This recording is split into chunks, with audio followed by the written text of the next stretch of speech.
Hey, welcome to the Plant Yourself podcast. I'm your host, Howard Jacobson. Before we get to today's show, a quick reminder that this podcast is free for everyone and supported by those who can afford it. So if you have found this podcast a useful companion during 2020 and you'd like to see it continue through 2021, I would invite you to go to plantyourself.com/gift if you are in a position where you have the means to support something that means something to you and hopefully you think is doing good in the world. You can use PayPal or Patreon. You can make a one-time contribution or become an ongoing, sustaining patron of the show. And if funds are too tight for you to show your appreciation in a monetary sense, you can still leave a review of the Plant Yourself podcast on whatever platform you listen to podcasts. That also helps us a great deal. All right, on to today's episode. This is the Plant Yourself podcast. I'm Howard Jacobson of plantyourself.com, the Big Change Program, and wellstarthealth.com. This podcast is part of my mission to help you live a glorious and gutsy life.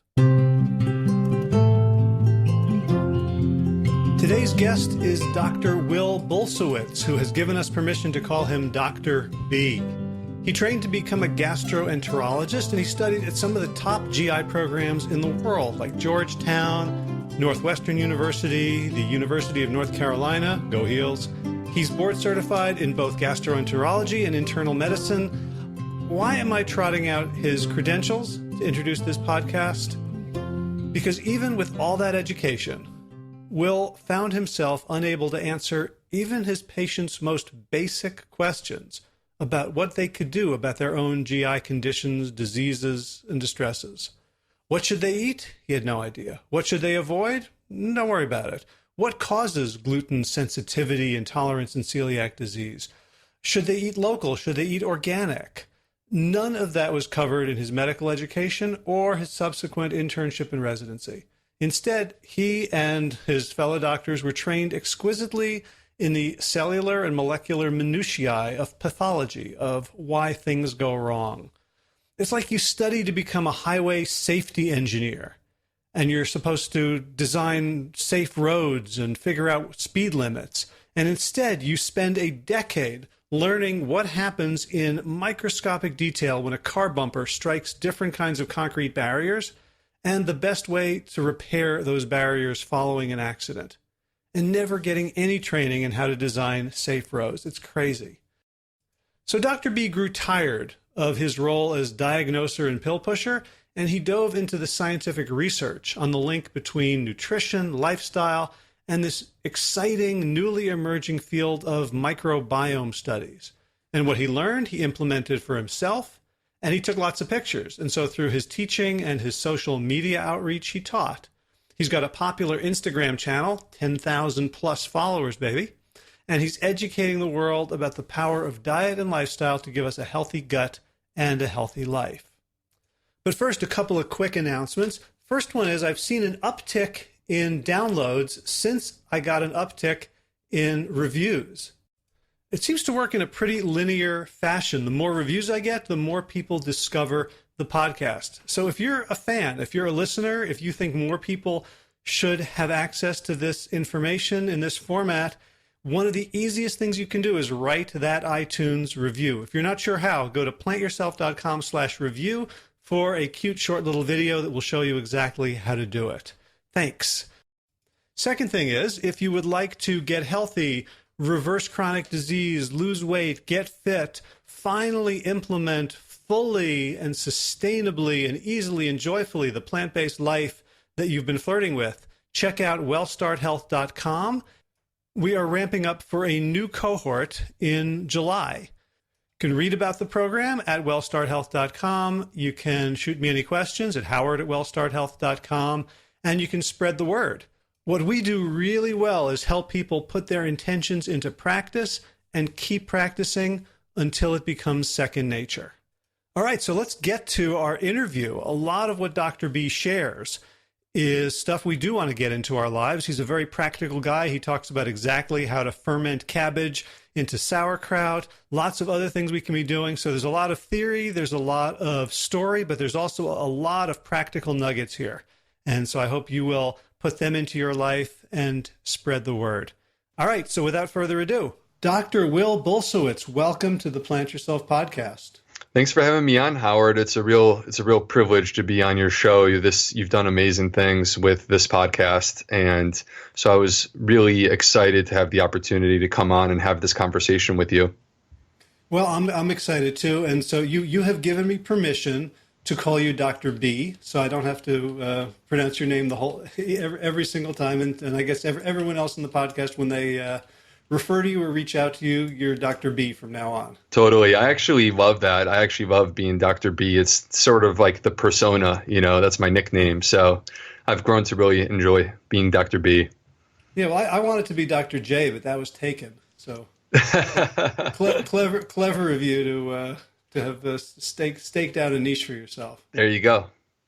Yep. So we're going to be talking about your specialty, which is gut health. But before we get there, let's find out who you are and how you got to be where you are now. Well, I am actually a full-time gastroenterologist, and so I spend my days seeing patients and also performing procedures. Colonoscopy, upper endoscopy are a few examples of what I do.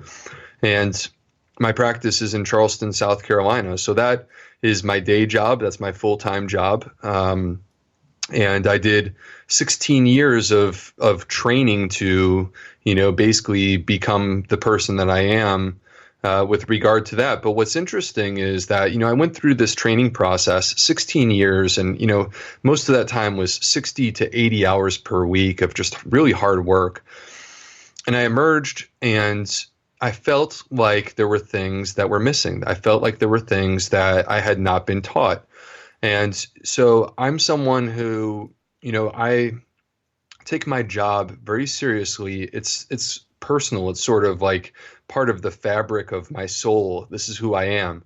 And so when patients ask me questions, Dr. B, what should I eat for my irritable bowel syndrome? Dr. B, what are good foods to consume because I have Crohn's disease or ulcerative colitis? These are all conditions that I take care of.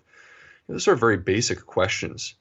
And, what's interesting is I trained at these great institutions, Georgetown, Northwestern, the University of North Carolina. I mean, where I did my GI training, I think I could make a very compelling argument that this is the top GI division in the entire country.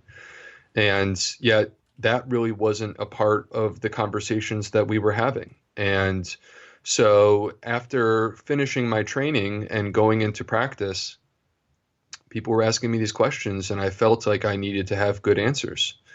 And so I started to spend my time outside of work reading and studying and wanting to learn more. And, there's many sort of things that just kind of came together at that same time. I met my wife, who is vegetarian, and shortly after that, we got married, and then we had children. And you want to raise your children to be healthy, and so all of these things sort of happened around the same time.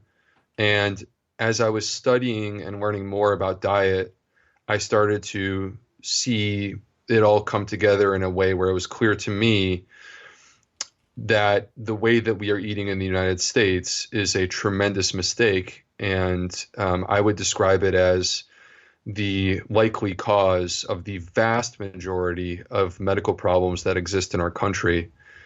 And there are solutions that are actually incredibly simple, and the data are out there. The science is there. We don't need to wait for the science to be there. We have a mountain of evidence that's already there.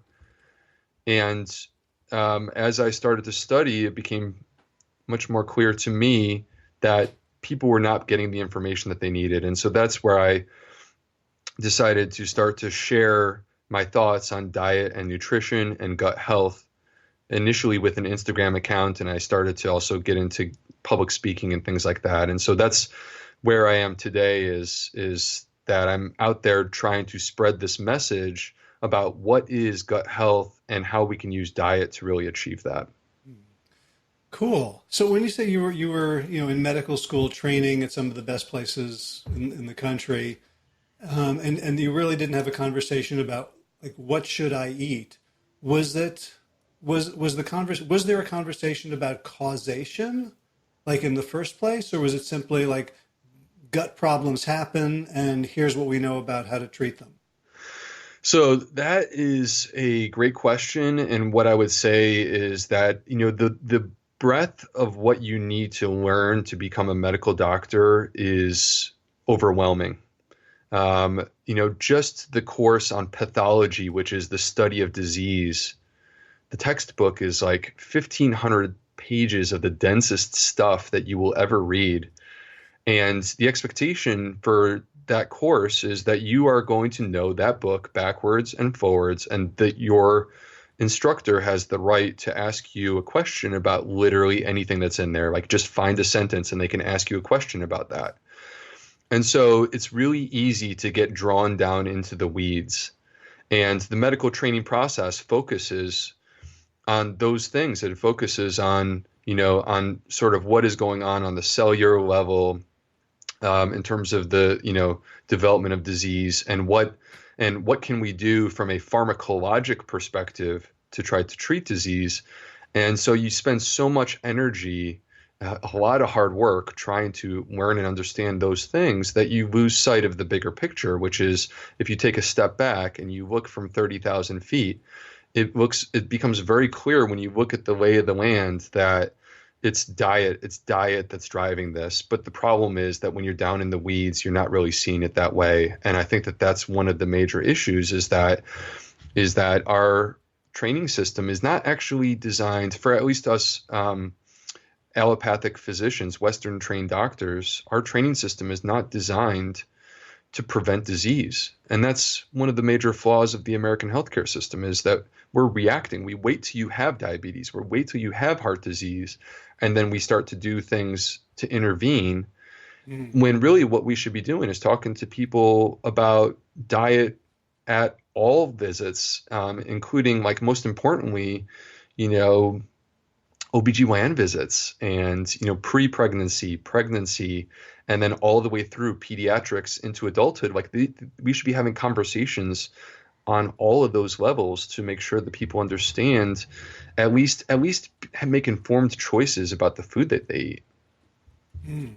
So I've been thinking a lot about education. My wife and I have homeschooled our two kids, so we had to sort of think about it a lot.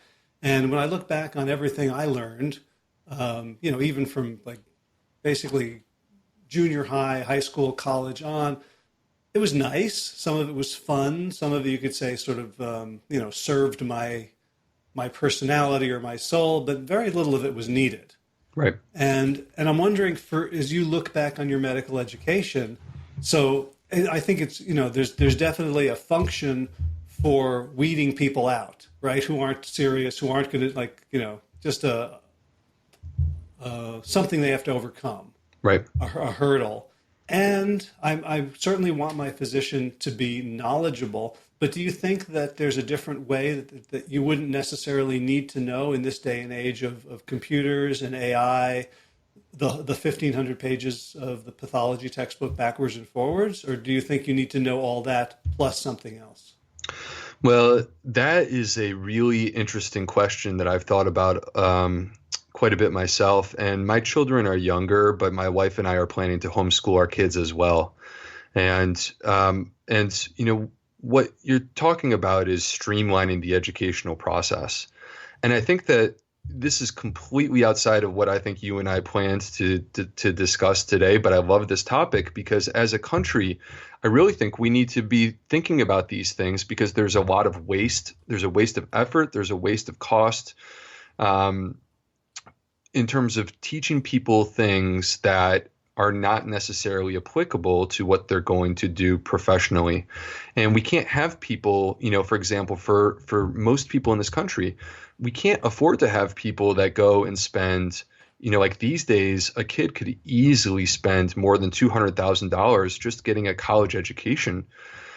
And if you spend that and then you come out and you are not using that $200,000 to good use, and you're doing whatever, waiting tables or something like that, that was a complete waste of your time. And yet, we were taught that you need a college education in order to be successful in life. But if that college education leads to you waiting tables, then what was the point? And so I think that, the European system actually makes much more sense to me, which is to try to identify sort of a direction for people earlier on in the process, and then to get them to that place much sooner. And so, like I can strut around and, basically flaunt the fact that I have 16 years of medical training, 80 hours a week. So I can say I did more than 30 years of professional work training to become a doctor.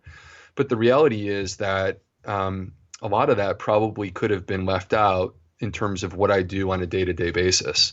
And so, like, would it be specifically pathology that I would cut back on? No, not necessarily. But I was a chemistry major in college, and I don't remember anything about chemistry because that was, 20 years ago. And so there's other parts of the process that clearly could be streamlined to try to get people to where they need to be and just get them the information that they need. Mm. Cool. So I'm trying to figure out how I want to, I don't want to leave that topic because I find it so interesting, but I want to make sure that we're giving people, the plant yourself spin as well. But I don't want to leave it quite yet. Like this idea, like that the medical education is basically tradition based, or there's a lot of, that while we think of it as like pure science, but there's still a lot of dogma involved at a meta level on like what we should be doing, what we should be thinking about. Like what happened to you when you started becoming a little bit heretical about your gaze, where it became more 35,000 feet? Did you just do it on the hush hush, or like what happened to you? Well, first of all, the word heretical is such a great way to sort of frame that. And so when I started to think about these things, I first started to, like, I didn't immediately go and start my Instagram account, the Gut Health MD. I didn't just like immediately one day wake up and do that. That was after several years of thinking about these things. And, I think that the first thing that I did is I started to incorporate it into my interactions in my practice. And so there were conversations, I would learn new things, and I would have that as a part of my conversation with my patients behind closed doors. And that patient then goes back to their primary care doctor and says, I saw Dr. B, and not only did he help me to fix my disease, but he also provided me with some dietary guidance. And actually, I'm finding it to be really helpful, and I feel a lot better. And so it sort of started in that place, but then it grew. And at some point I felt like, just sharing the story from behind closed doors is not adequate. I need to spread the word. And so before we get to spreading the word, when you were talking to your patients, were you telling them that you were learning this stuff? Because I know a lot of doctors feel awkward about not knowing everything.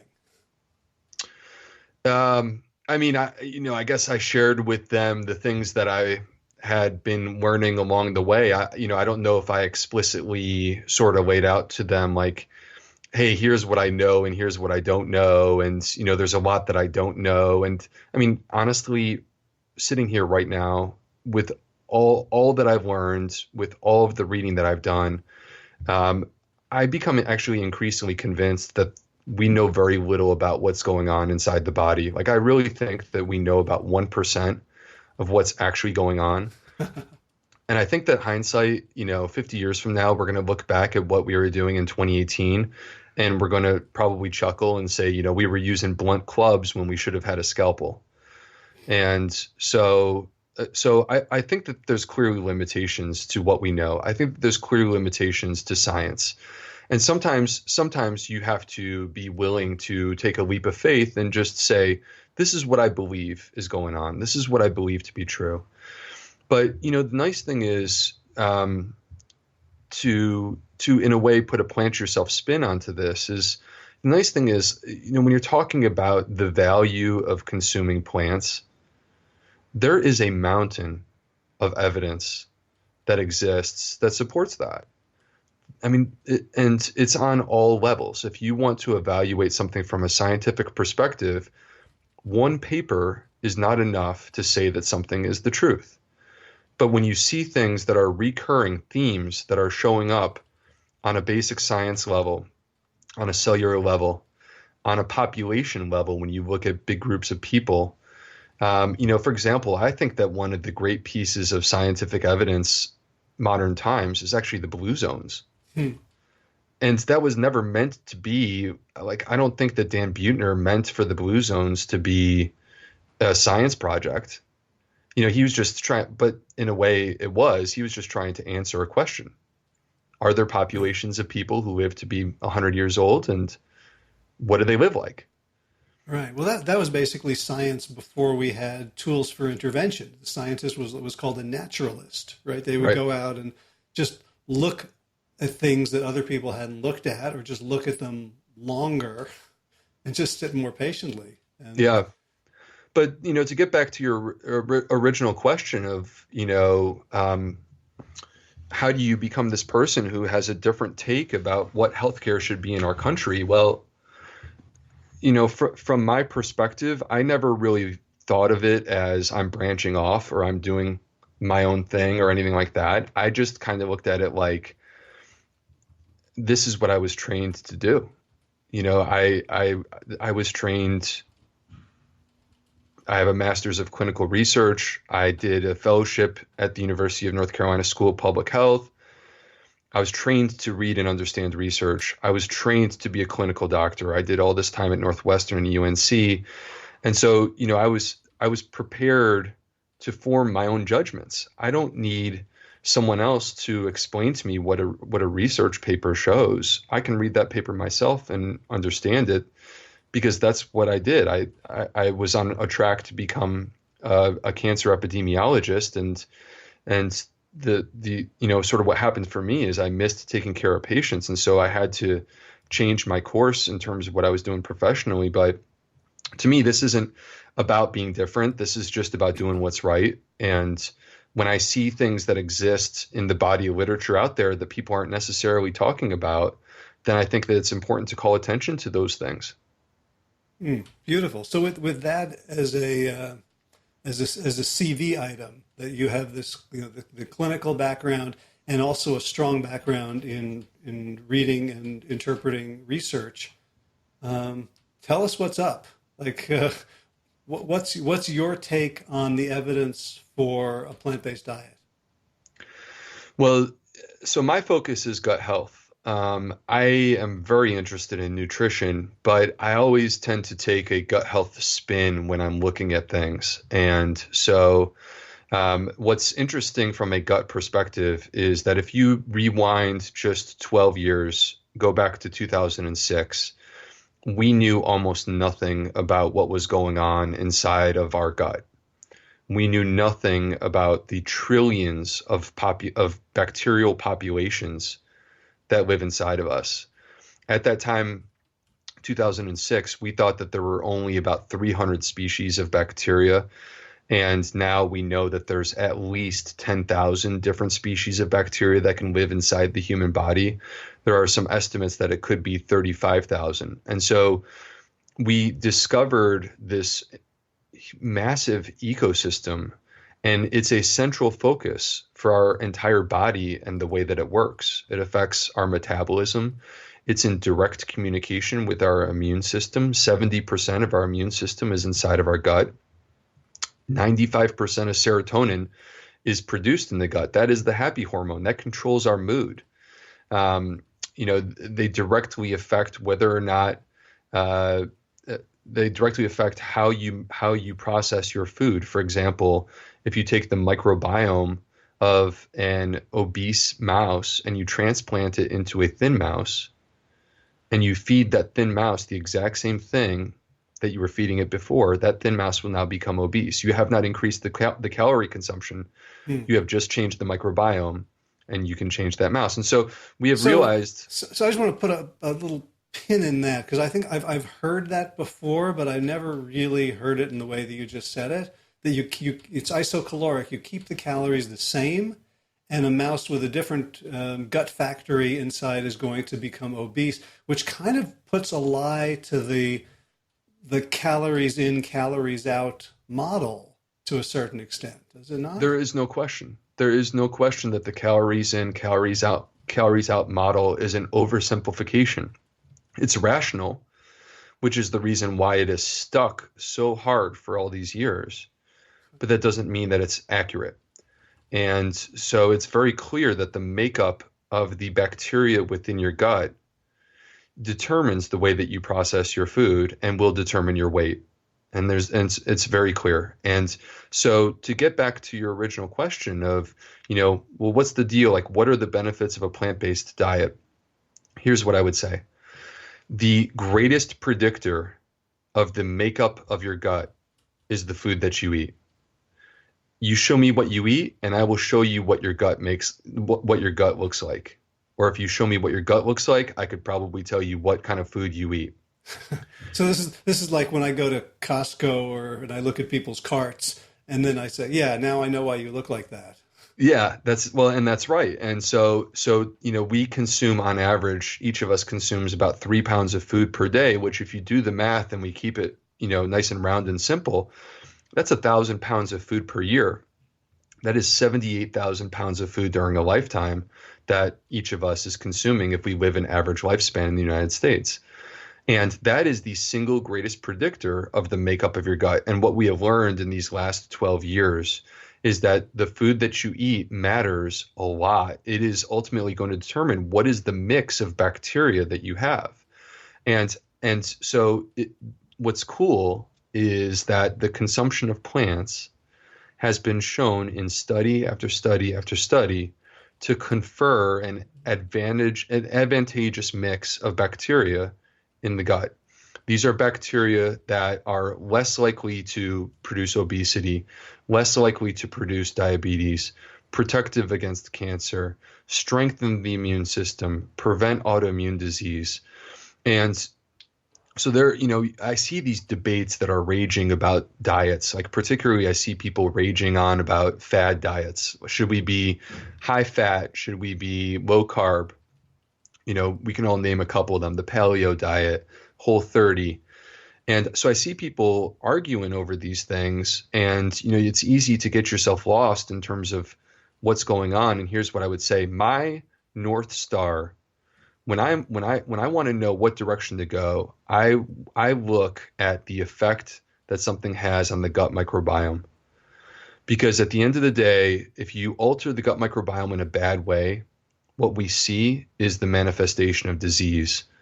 Most major illnesses in the United States have been associated with changes in the gut microbiome, whether it be cancer, heart disease, autoimmune disease, rheumatoid arthritis, multiple sclerosis, Crohn's disease, ulcerative colitis, things that you would never even imagine, neurologic diseases, autism, Alzheimer's, Parkinson's. And so with all of these major epidemics all being tied back to changes in gut bacteria, I look at the gut and say, well, what is the gut telling me?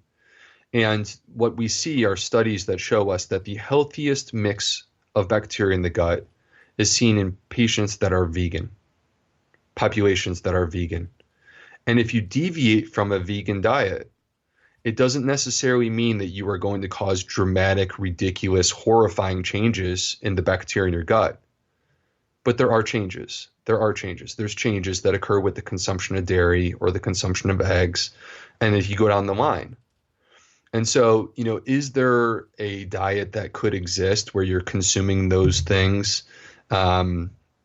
Yes. Could you live a long life consuming those things? Yes, it's possible. But the point is that the science is showing us what direction we were meant to move. We were meant to move towards a more plant-based diet. And the problem is that maybe not your listeners, maybe not the people that are checking in on us right now, but in the United States, this is a major problem because the average percentage of calories that are coming from plants in the United States is about 10 to 15%.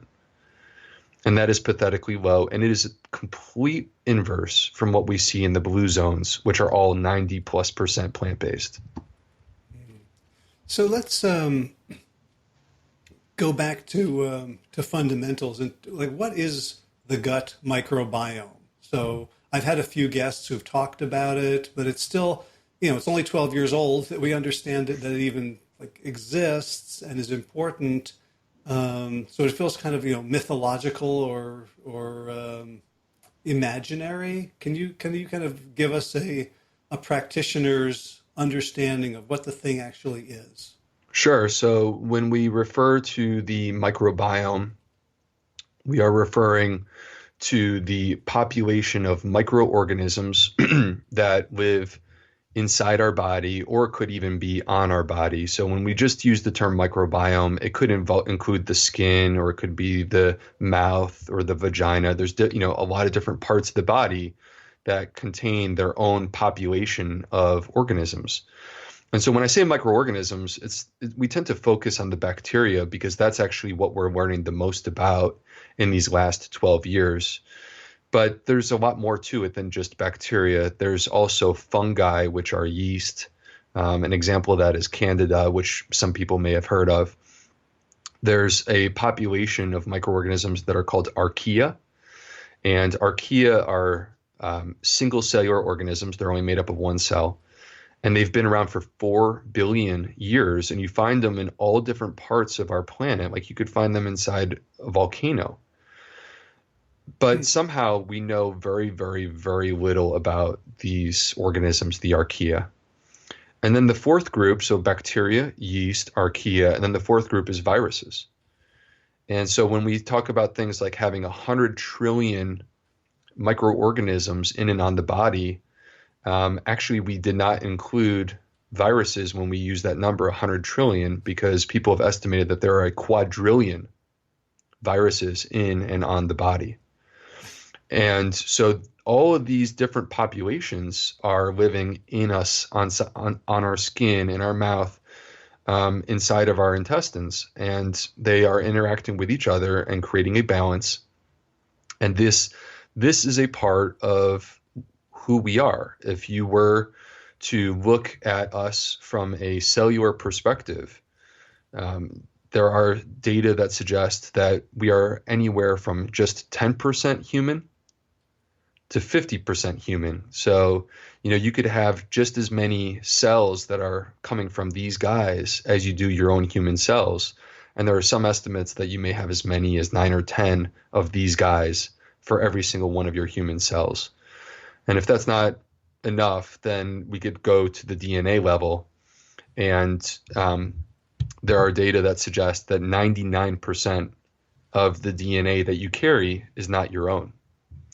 Huh. Only 1% of your DNA is actually human DNA. And I think that this explains a lot of the reason why genetics did not pan out as well as we thought it would when we unlocked the genetic code about 16, 17 years ago. It did not pan out. We thought that by reading the genetic code that we would understand everything about disease and who would develop what. And we could predict for you. We could tell you, hey, this is what's going to happen during your life. And the answer is you can't. You can't, for most things, you cannot predict the development of disease. You can say that there is a predisposition. You could say that someone is more likely, but you cannot say that they will definitely develop that disease. And that's because there is a complex interaction between your genetic code and the genetic code of all of these microorganisms. They have the ability to do something, and there's a term that we use for this called epigenetics. They have the ability to basically flip the switch on a disease. And so let me use celiac disease as an example. Celiac disease, many of your listeners may know this, is a reaction that your immune system has to gluten. Gluten is found in wheat, barley, and rye. So now I'm not talking about the people that get like a little bit of gas when they have gluten, or who think that they are gluten intolerant. I'm talking about an immune reaction where the immune system is actually attacking the intestine because you have consumed gluten. And so celiac disease affects about 1% of the American population right now. But what's interesting is about 1 out of 3 of us carry the gene. So 1 out of 3 of us carry the gene. 1% of us actually manifest the disease, but that number is climbing really fast. So the question that we have all grappled with as caregivers is, what is predicting who actually manifests the disease or not? If a third of us carry it, but only 1% actually manifest it, what's predicting? And the answer comes from a researcher at McMaster in Toronto named Elena Verdu, who eloquently showed that it is the gut microbiome that determines whether or not you manifest the disease. There are 3 criteria that you need to meet in order to develop celiac disease. Number 1, exposure to gluten. Well, that is every single person in the United States. We've all been exposed to gluten. Number 2, the genetics. So that is 1 out of 3 of us. And number 3, you need alterations in these gut bacteria. And so that is a nice example of how alterations in gut bacteria can lead to the manifestation of disease. And we're seeing this with so many different conditions today. I kind of want to stick with the science part here, but I'm going to go somewhere else because I'm just so fascinated about it. I'm wondering, like, have you changed the way you think about yourself or the human being?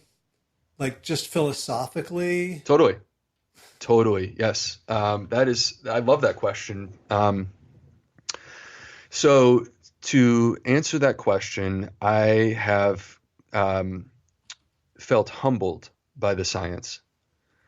I feel like the worldview that many people grew up with of humans being the dominant species on this planet is challenged by what we are learning about these microorganisms. And that's not to say that they are the dominant. I think that the point is that there is a harmony that is intended to exist. There's a balance that is intended to exist in nature.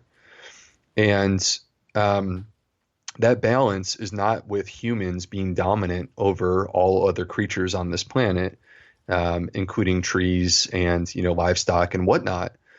That's not what we're talking about. We need these microorganisms and they need us. And so this is a true symbiotic relationship. And when we destroy that relationship, which basically we have here in the 20th century into the 21st century, when we destroy that relationship, when we ignore them, when we take them for granted, we suffer consequences. And it's hard for us to live a long, healthy life and be happy without these microorganisms. For example, I mean, this sounds crazy, but like literally they affect our mood. I can just tell you from my clinic, like it is appalling the percentage of people who are on antidepressants these days. And to me, that, believe it or not, is a gut health problem. We're not taking care of our gut and it affects our mood. 95% of serotonin produced in the gut. And so the more that I learn, the more that I realize that we need to recognize the balance that is intended to exist on our planet, and we need to be careful about what we do. So can I echo back those 3 criteria about celiac for depression, for example, to check my understanding? So that 1 would be, to be depressed, you kind of need exposure to depressing things, whether it's sort of, a traumatic event, childhood, adverse childhood experiences, things like that. The second is a genetic predisposition to depression. And a third might be the alterations in the gut bacteria, which would predict why, all of us have like shitty backstories, right? We've all been hurt. We've all been parented by imperfect humans. We were, let loose in school among cruel little creatures our own age. We've all had life's ups and downs, and the protective thing would be this harmonious, ecosystem inside us. Like I've done a lot of reading and work around, the protective effects of nature, of being in nature, and it seems like you're saying that there are protective effects of nature being in us as well. That's exactly right, and you can't separate the two. You can't take this ecosystem that's inside of us and move it indoors, and put chemicals into your water and process your food, and then expect that there's any way to rebalance something that is so unnatural. A probiotic is never going to be the solution to the issues that we see in our country right now. And so I think that, your assertion with those three criteria, I think that that's very reasonable. And what I would say is that if you have number two, the genetic predisposition, and you have number three, the alterations in the gut bacteria, number one could be really quite small. There are people who deal with stress better than others. Clearly, there are people who walk around with anxiety, just a baseline, not even necessarily with any particular stressor. Little things can sort of set that person off from an emotional perspective. And so, to me, though, I really believe that that does link back to the gut. Mm. So the book that's influenced me the most over the past 2 years is a title called Anti-Fragile Uh-huh. by Nassim Nicholas Taleb. And this is bringing that up for me that, so, we're all exposed to gluten. We can't prevent that typically in this culture.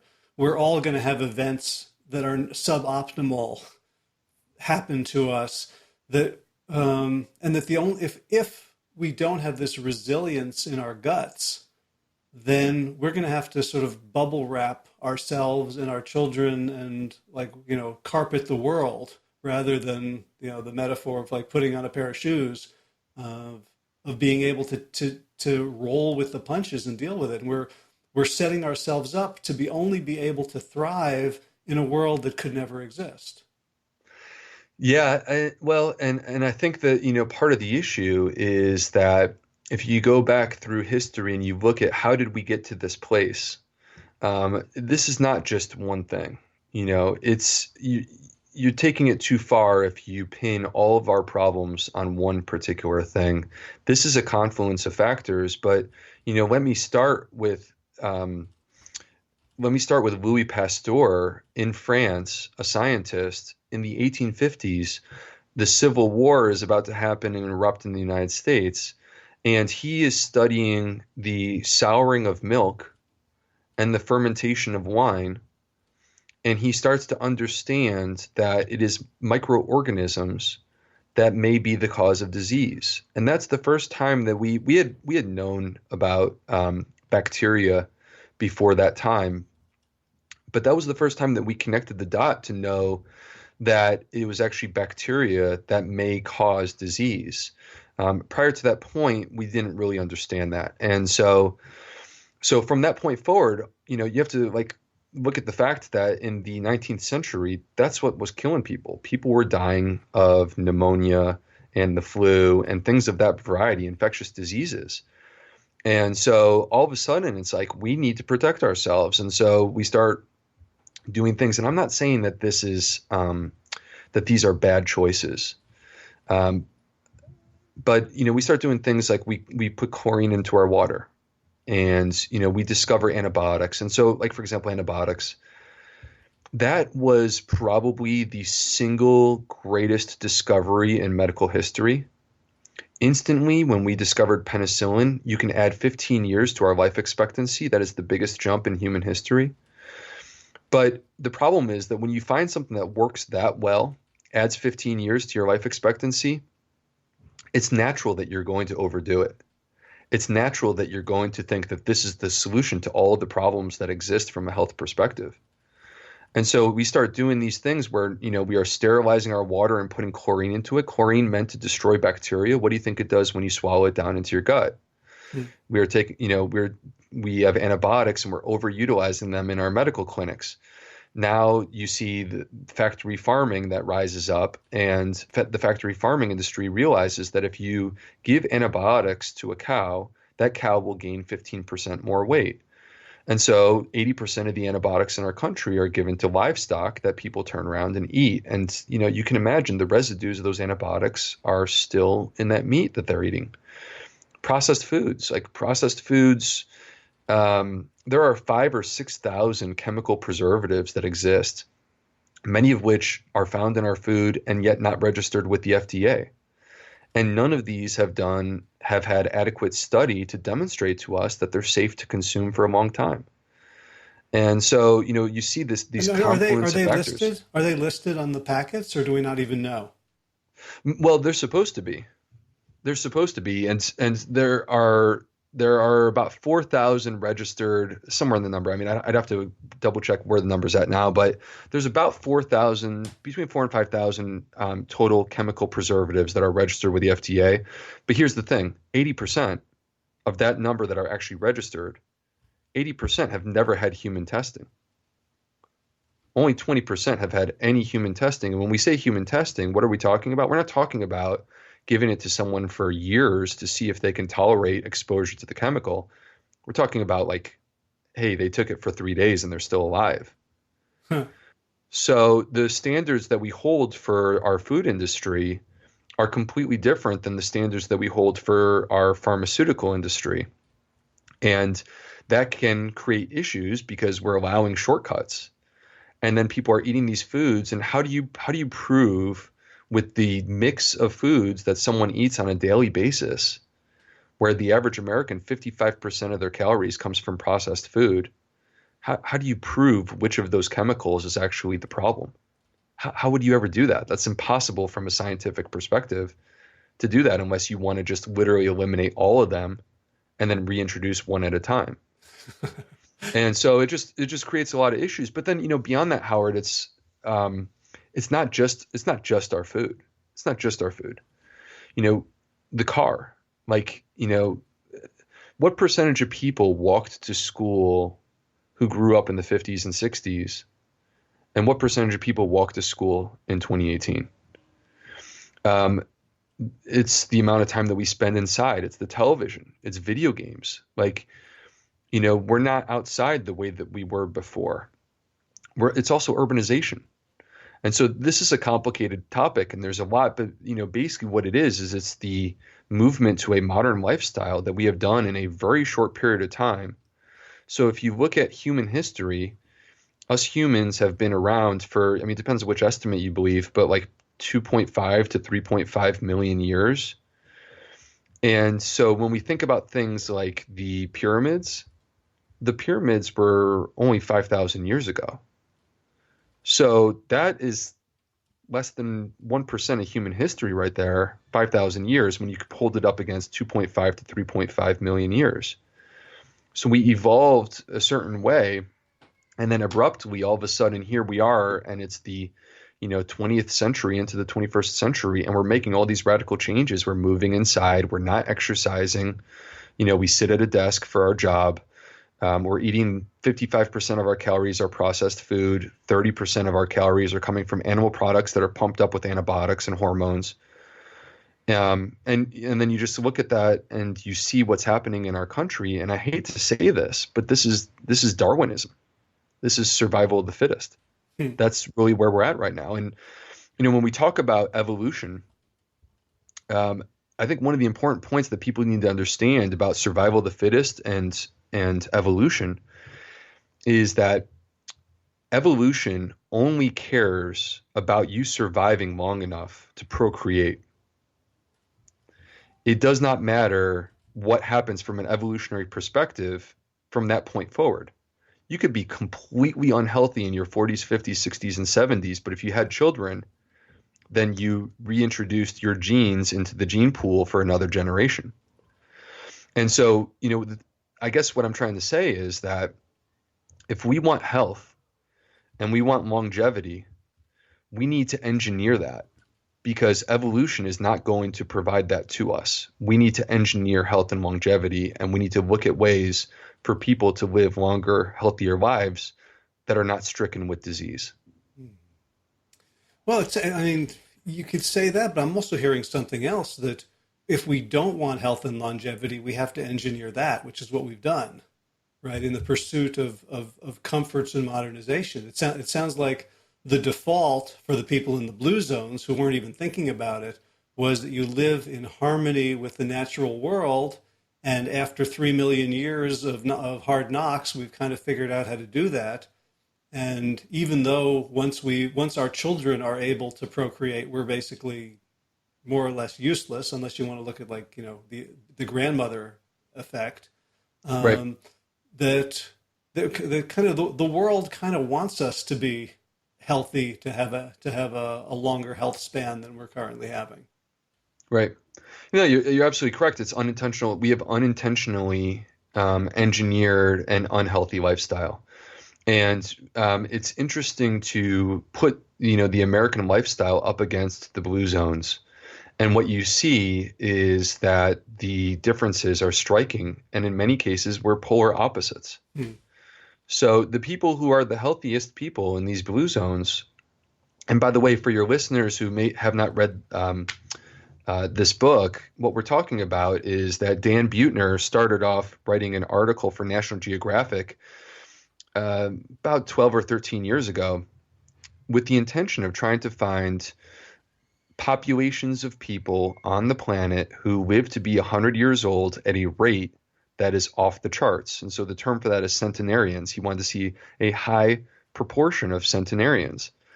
And so he went and strived to find these geographic locations, and then he wanted to immerse himself and see what they are about. And it's not just about food. This is also about culture. This is about family. It's about faith and lifestyle. And so he initially found 3, but subsequently he revised that, and there are 5 blue zones in the world right now, and they are the Nicoya Peninsula in Costa Rica, Sardinia off the coast of Italy, Ikaria and islands in Greece, Okinawa, Japan, and then the 5th one, which is my favorite, is Loma Linda, California, because that's here. That's here in the United States, that we have people that are in a blue zone that are living to be 100 years old at a rate that's off the charts. And you go to Loma Linda, California, and they are living on average 8 to 10 years more than the average person in the United States, but they live here. So what's the deal with that? Well, the answer is that's where the Seventh-day Adventists live. And so the Seventh-day Adventists believe part of their theology is that they will come back to re-inhabit their body someday. And for that reason, they take great care of their body. And what you find is that they are predominantly plant-based. And so if they're not vegan, most of them are vegetarian or very, very darn close, possibly pescatarian, but not pescatarian like fish every single day.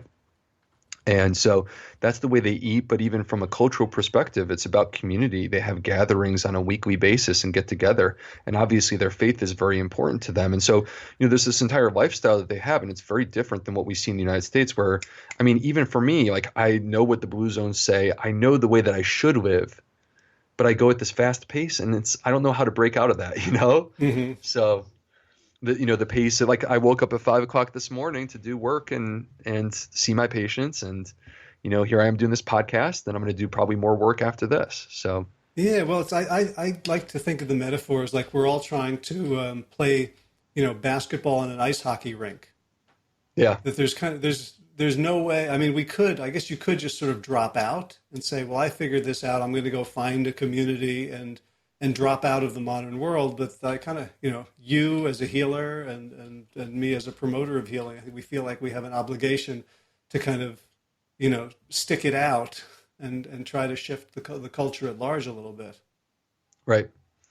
So yeah, but I think that we each have the opportunity within our own households to establish a culture. Like you have a culture in your household that's established, and I know that doing homeschooling is a big part of your family culture. I'm sure that it is. And, our household, we have our culture. And so there's the things that are considered to be normal within our house that maybe wouldn't be considered to be normal outside of our home. For example, I just posted a video yesterday of my son eating broccoli sprouts. He's 18 months old and he's eating raw broccoli sprouts. That's amazing to me, but he actually enjoys them. So, and that's normal within our house.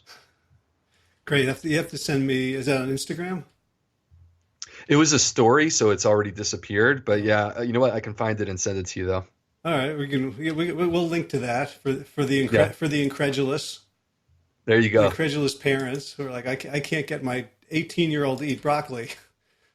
Well, and that brings up an interesting conversation in itself, which is where do habits and taste buds and things of that variety come from? And the answer, actually, believe it or not, is that it starts in our gut. And believe it or not, it starts in mom's gut. I would make the argument that the way that a child eats and the opportunity for gut health in a newborn child actually starts 1 to 2 years before that child is even conceived, Hmm. because it's the food that mom is eating during that period of time that ultimately will determine the makeup of mom's gut. And the food that mom eats during pregnancy, it will be normal. That will be the normal food for that child. And so, like, my wife was eating vegetarian during pregnancy, very, very close to vegan. And she was eating broccoli sprouts. We really believe in the power of broccoli sprouts, the health benefits. I mean, for people that are listening, what we're talking about is taking the seed from broccoli and watering it so that literally it sprouts after like 3 to 5 days. And it looks kind of like an alfalfa sprout. It's extremely bitter.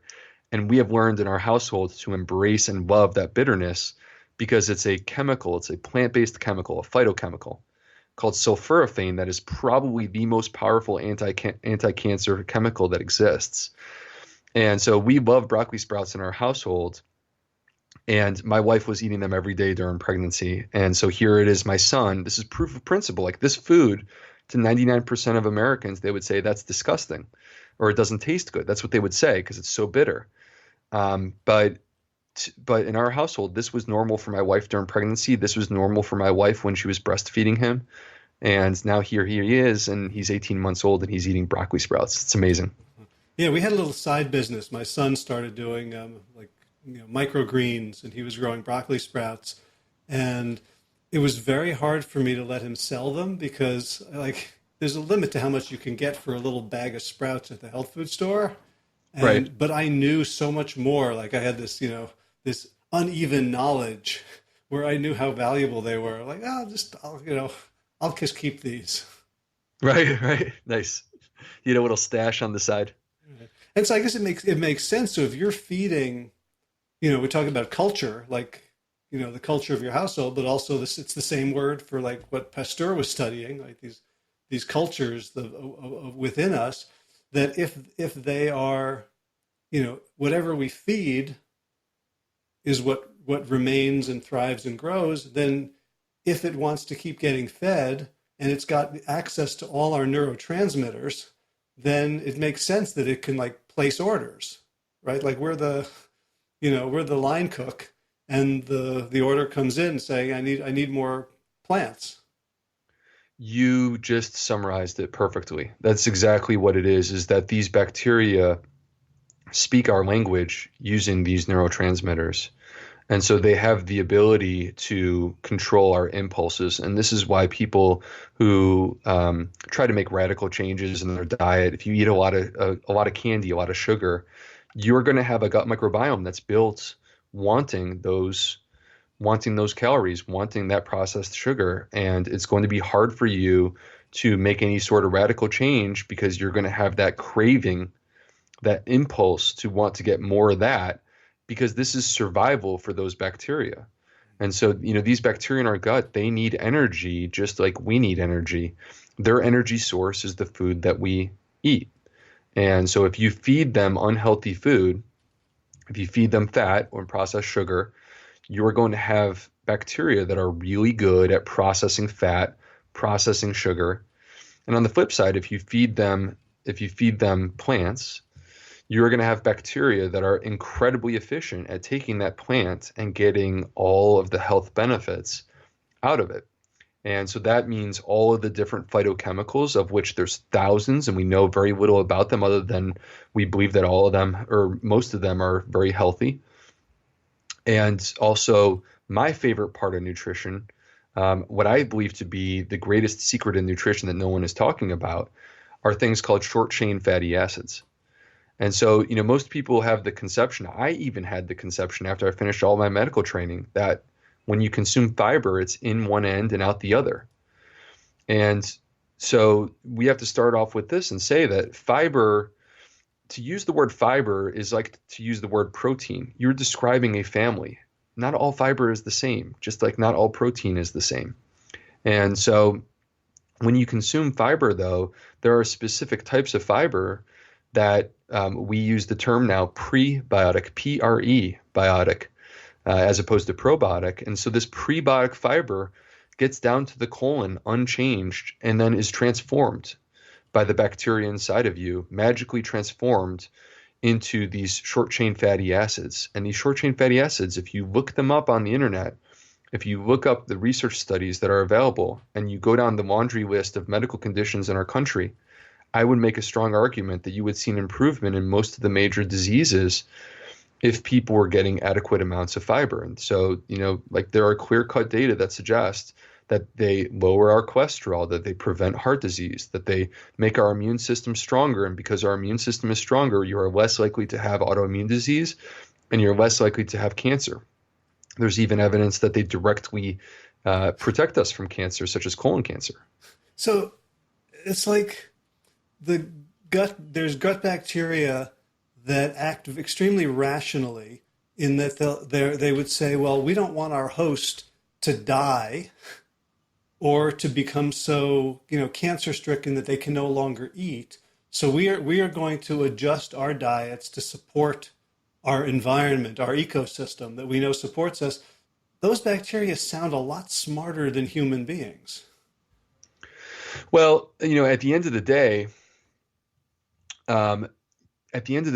they are passengers in the sense that they can only survive and thrive based upon what you choose to put into your mouth and swallow down.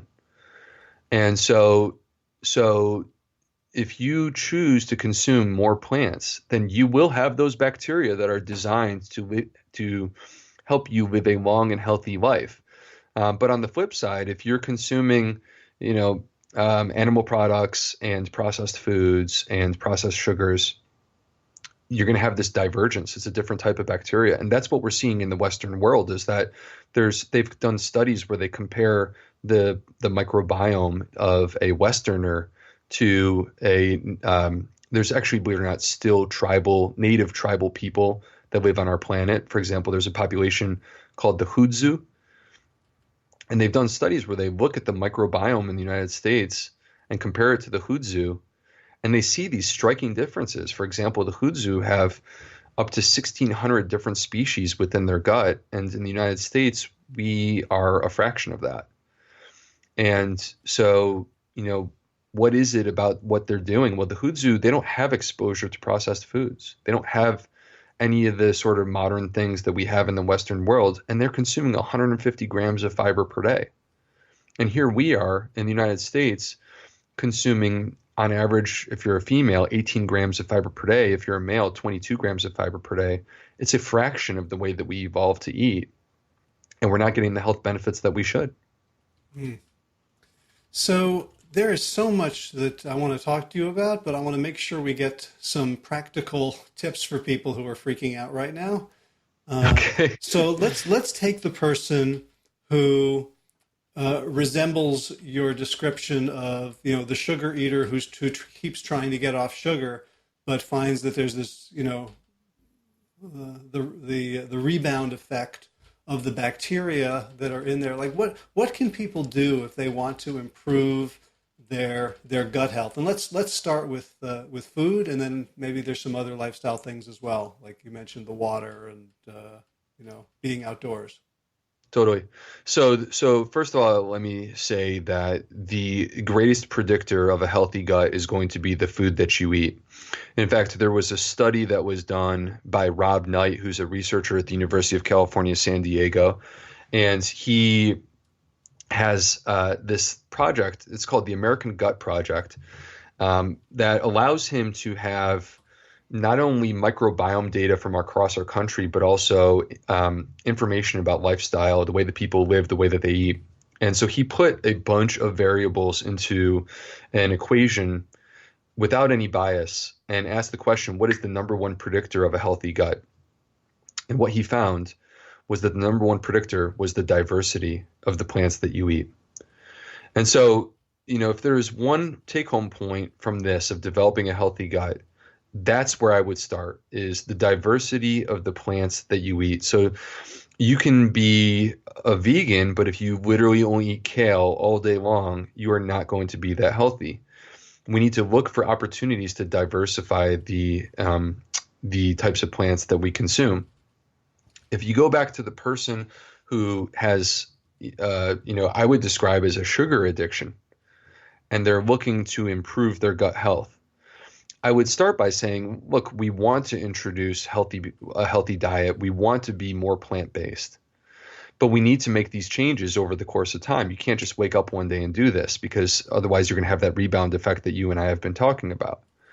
But one of the important things is to try to get rid of the really processed sugars.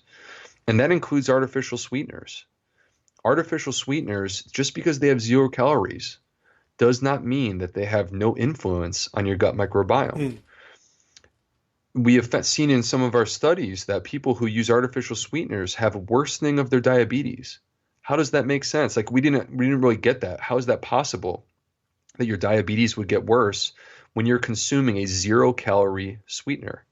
And the answer is that you're building up your gut microbiome to basically get more out of sugar, because you're eating these processed, they're calorie free, but you're consuming a sweetener that basically builds up those bacteria. So you have to get away. If you're that person who has a habit with sugar, you have to try to get away from the artificial sweeteners. And what I would look to do is replace, if you have a sweet tooth, replace it with plants that are good for you and that also are sweet. And so, I would be looking particularly to berries.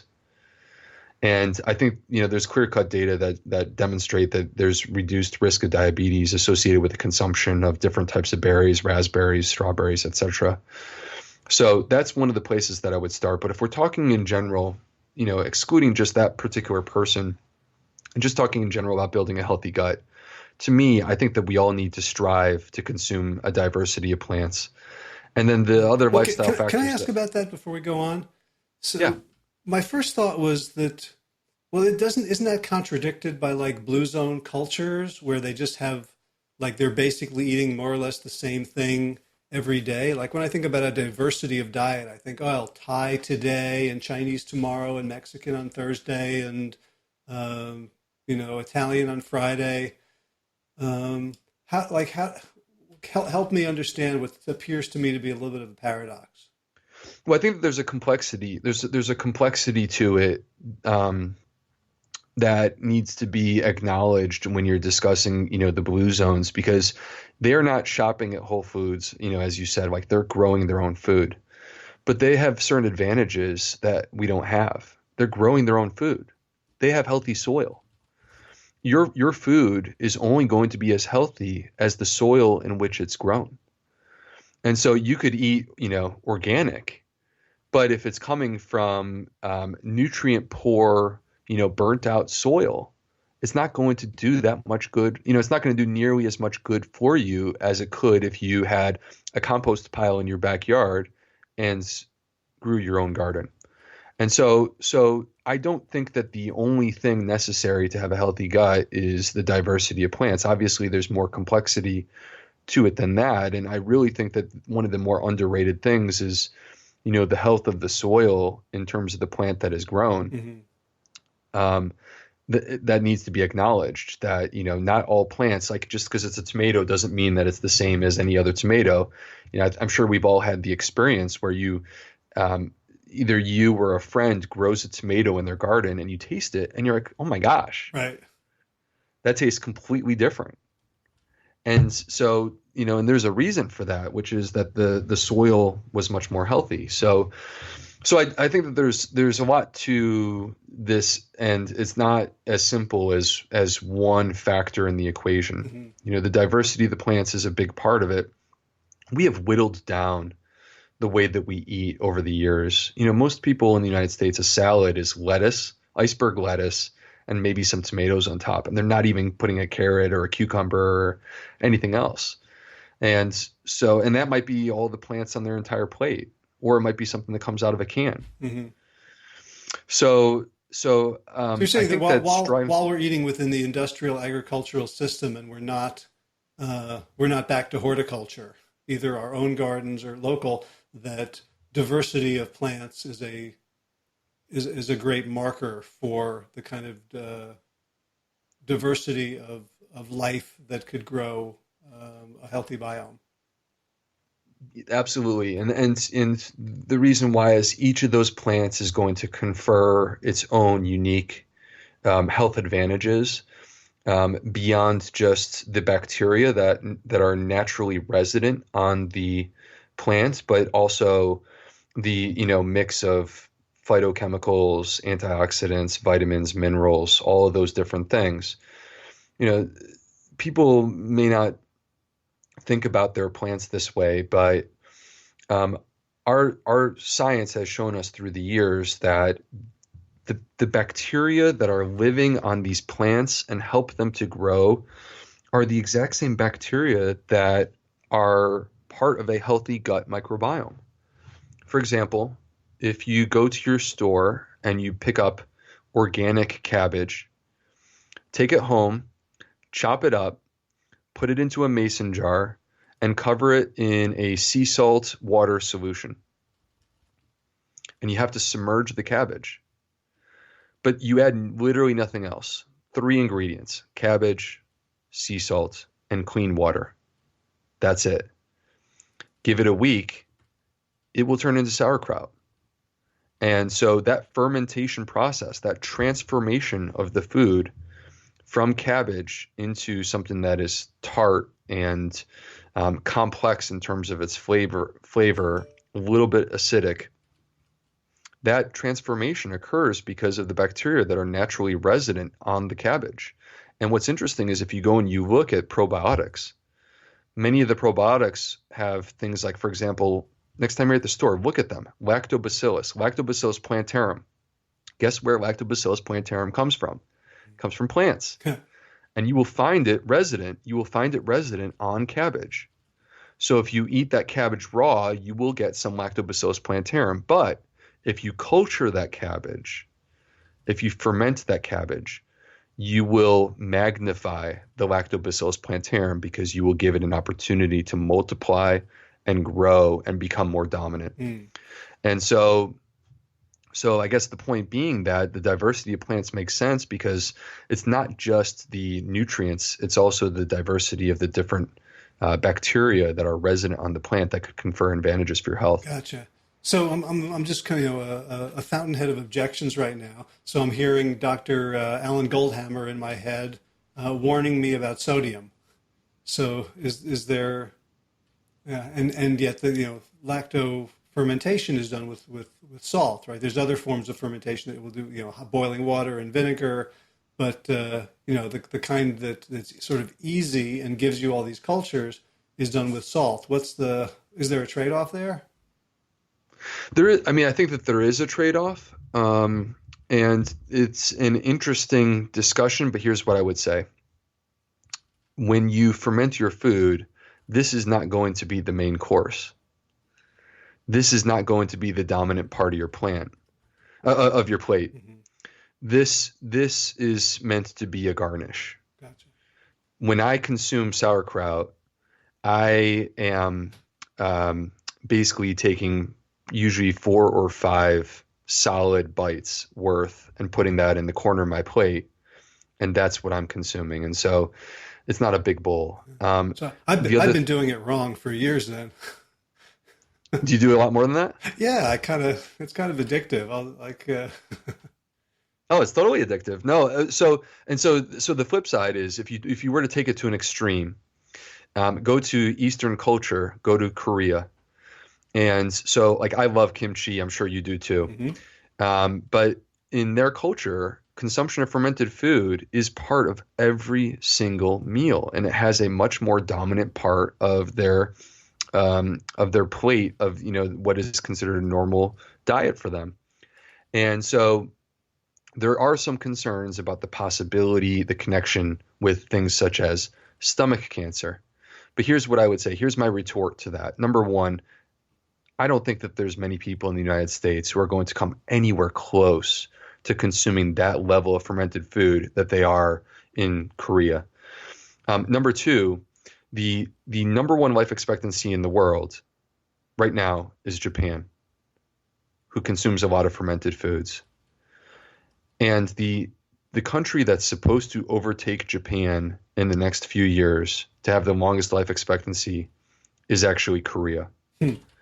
And so even if there is an increased odds, like I think that, this is something that I'm sure you understand, and many of your readers who don't necessarily spend a lot of time with research, the thing you have to understand is that if you have an odds ratio, if you have an increased risk and they say you are 2 times more likely to develop this stomach cancer, but the odds goes from 1 in 5,000 to 2 in 5,000.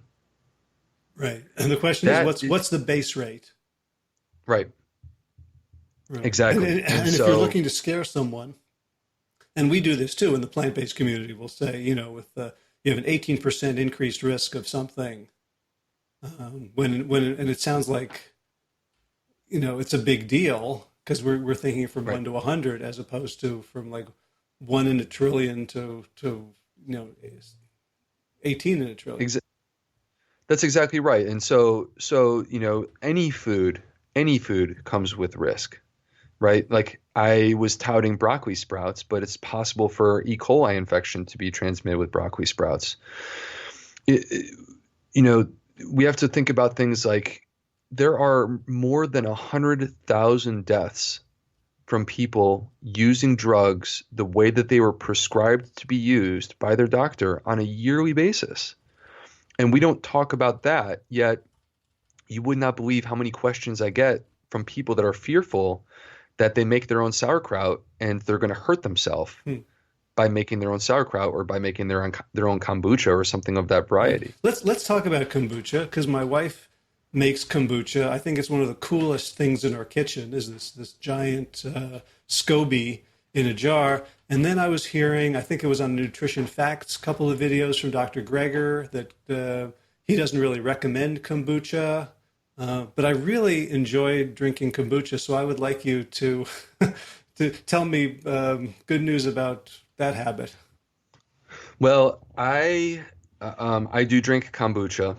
I think that the critical piece with kombucha is that moderation is important. So people who think that kombucha is going to be some life-saving beverage that's going to transform your health are taking it a little bit too far. And if you consume an excessive amount of kombucha, I do have some concerns about the effects that could have on the body. For example, kombucha is very acidic. And so I do worry like an excessive consumption of kombucha could have effects on our dental health and erode away enamel. And so I think that, we need to be moderate in our consumption of kombucha. But that being said, I do think that there's benefit to kombucha. I do believe that, this is something that not only introduces probiotics, but actually one of the more underrated parts are the healthy acids. And so essentially this is an environment that's designed to promote a healthy gut. If you look in the colon, if you were to look at the colon microscopically, moment to moment, what you would see is when you consume fiber, consume plants, we talk about that as being an alkaline diet. Mm-hmm. But actually what happens is you produce these short chain fatty acids that actually lower the pH, meaning acidify the colon.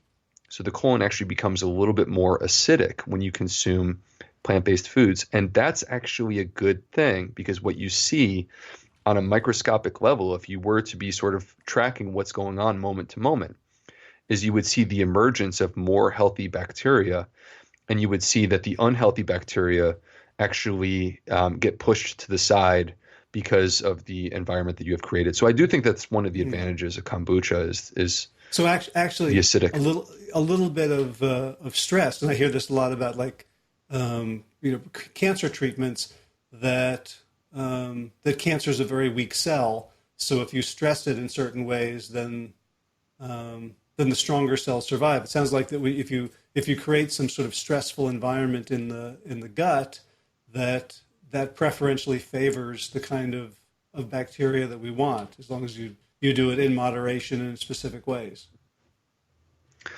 Yeah, I think that's right. That doesn't mean that I would encourage people to go out and drink, apple cider vinegar or something of that variety to try to acidify their colon.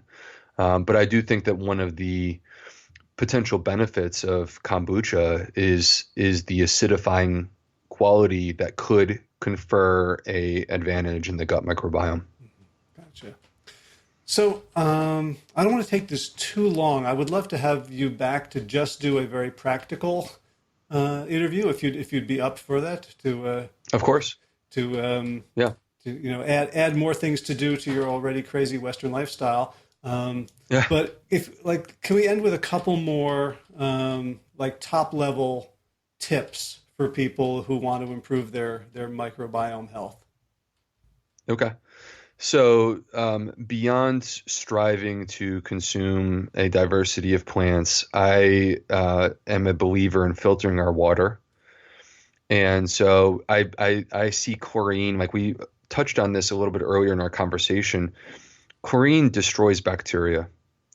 And so it was great for cleaning up our water supply because people were dying from infection related to our water supply. But at this point in 2018, we need to start looking at that as a way to transport our water safely to our home. And then at that point, you need to remove the chlorine from the water before it is consumed. And so I do think that that's an important part of the process. The best type of filter is something called reverse osmosis because it can take away the small molecules like chlorine. Whereas using a charcoal filter, like a Brita, a charcoal filter will remove large size chemicals, but it will not remove the chlorine or the fluoride from your water. So that will still be present. So I would encourage. Even if you no longer smell it, doesn't mean that the molecules aren't there? No, it's still there. Yeah. Even if you no longer smell it, it could still be there. Now, if you boil your water, if you boil it and then you let it return to room temperature, then that's one of the ways to remove the chlorine and the fluoride from your water. And that's a great approach to use if you need to clean up some water for the purpose of, fermenting sauerkraut or something like that, or making your kombucha. You just boil the water and then you let it return to room temperature. But for most of us, you're going to be drinking more water than that. And so high level tips, I believe in filtering our water. I believe that we need to be drinking a lot more water, not adding stuff to it, just water. This is the healthiest drink that exists. And so I wake up every morning and I have 2 big monstrous glasses of water to start my day. And I'm a big coffee drinker. There you go. Boom. So perfect. I love it too. And it's a mason jar. That's awesome. Yeah. I find with the mason jar, it mocks me. But if I have it in my stainless steel thermos, I have no idea how I'm doing. So this is you've only had a third of me. Yeah.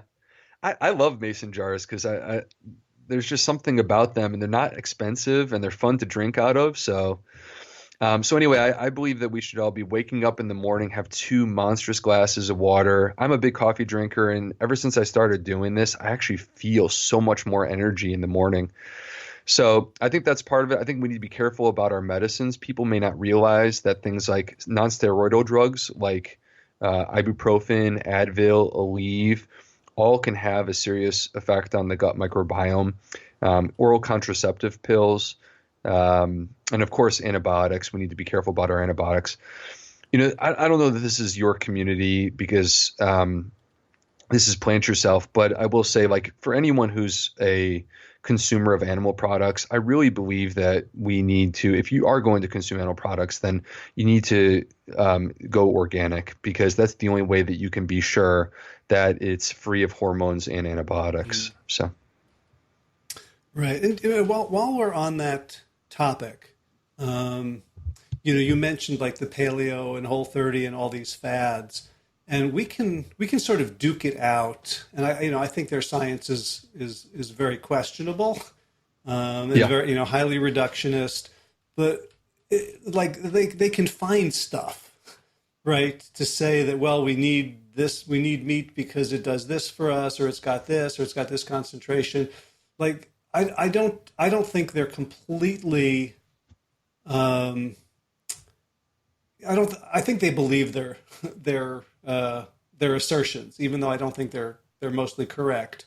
But when I look at the evidence in the gut microbiome, I don't see anything that someone who's into sort of paleo or the sort of body hacking community could look at? And when you said at the very beginning of this conversation that like that's your North Star, is there the same sort of debate for people who are seriously looking at the microbiome, that maybe that some meat or small amounts or fish or anything like that is beneficial, or is it just so clear that animal foods harm our microbiome and plant foods help it?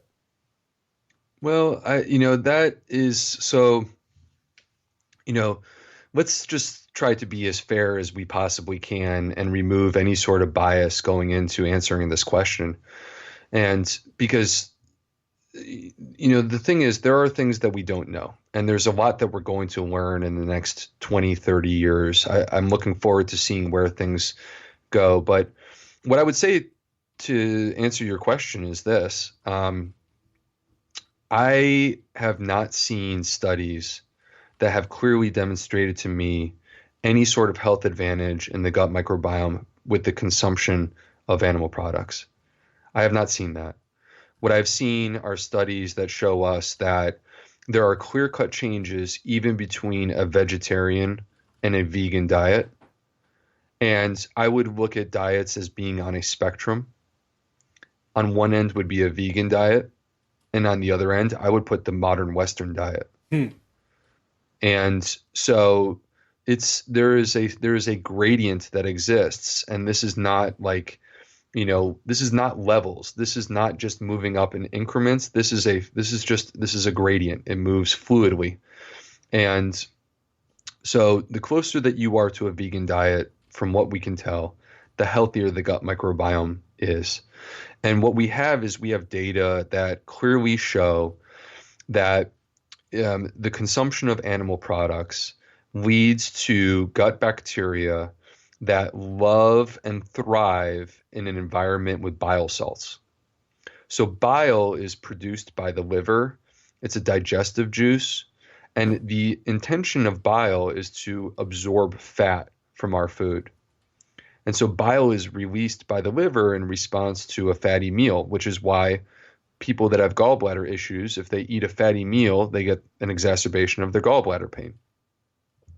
So bile will help to absorb this fat, but then it ultimately travels down to the colon and is excreted in your stool, which is what makes your stool in some ways brown.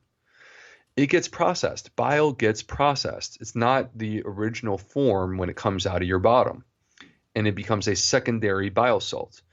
The more animal products that you consume, the more bile secretion there will be by your liver, and the more bacteria that you will have that are designed to transform that bile from a primary bile salt to a secondary bile salt. And what we have seen is that there are consequences to secondary bile salts in the stool, and that they can lead to cancer. And so now, going back to your original question, and as I said, trying to be unbiased and trying to be as fair as humanly possible. I haven't seen clear-cut data with regard to fish. It may exist, I just haven't seen it yet. After we get off of this conversation, I'm probably going to go and look it up, because now that we're talking about it, I have to know. Could you email me? Because tomorrow afternoon I'm interviewing Walter Longo, who's the longevity diet, and he's kind of a proponent of small amounts of fish, and Yeah.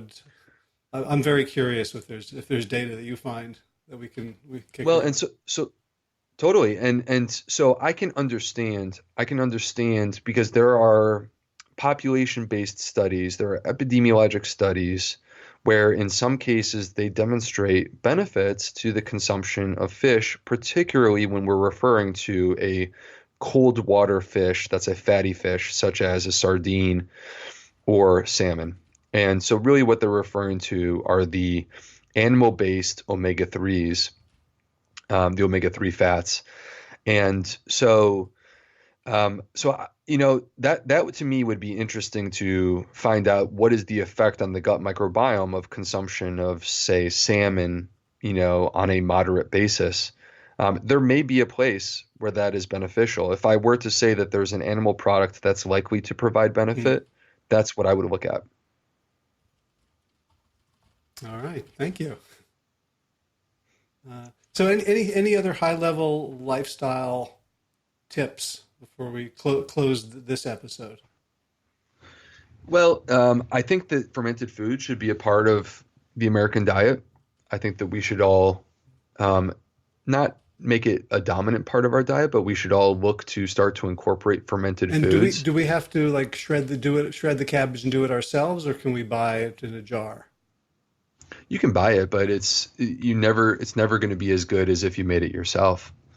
The best sauerkraut that I have is always the stuff that I make So do myself. I need a like the $200 crock with the stone on top, or can you make sauerkraut in just normal household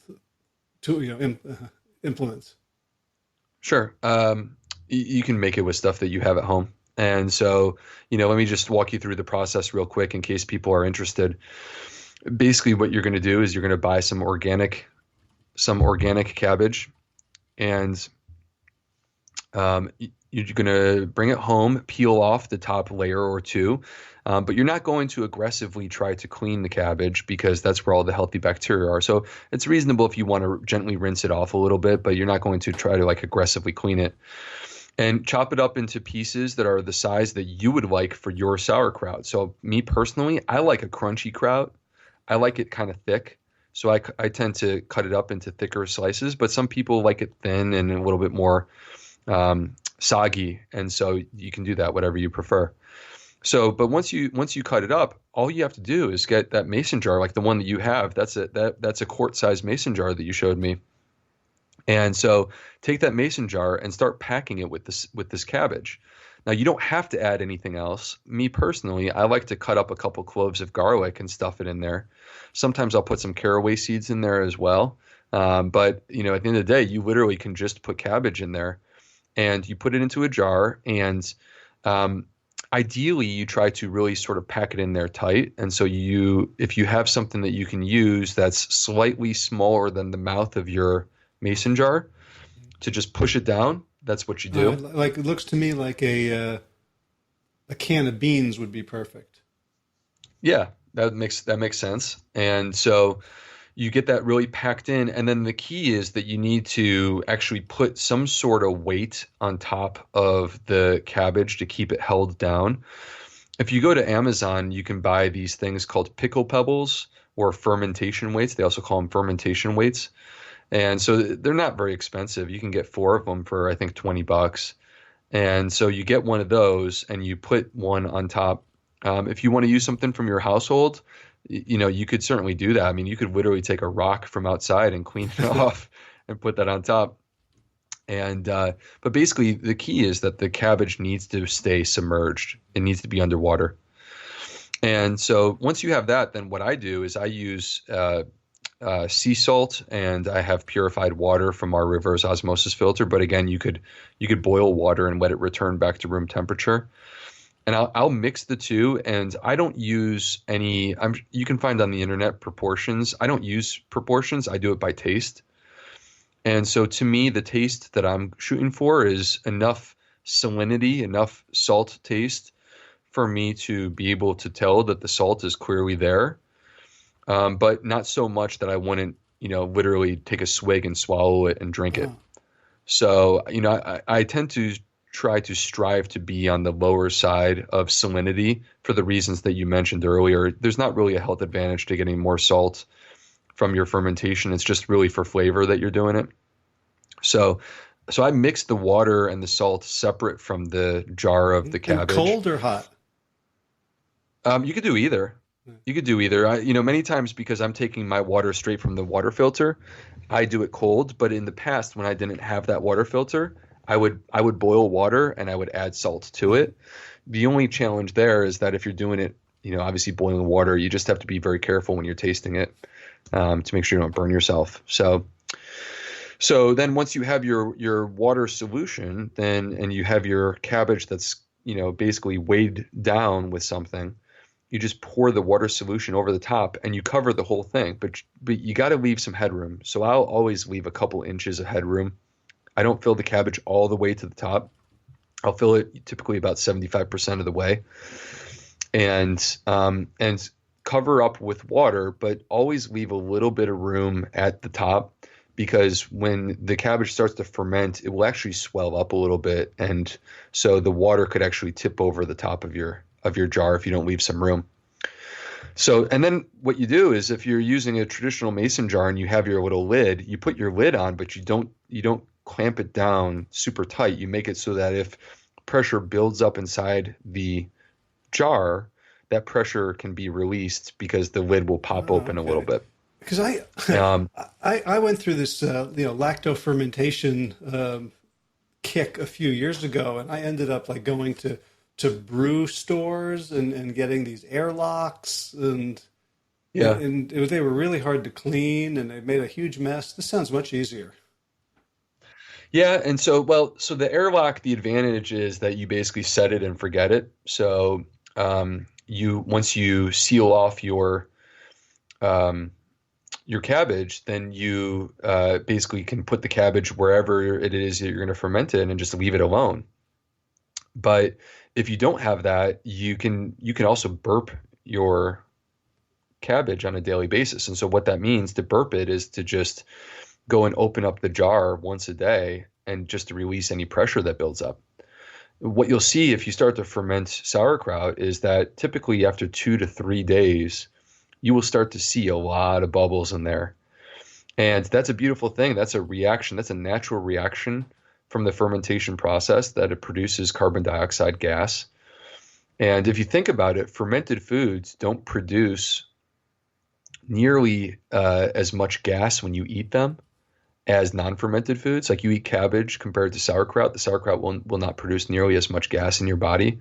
And I like to think, I mean, I don't know if this is scientifically accurate or not. I think that it is actually, that during the fermentation process, a lot of that gas is actually already released because it's a form of pre-digestion in a way.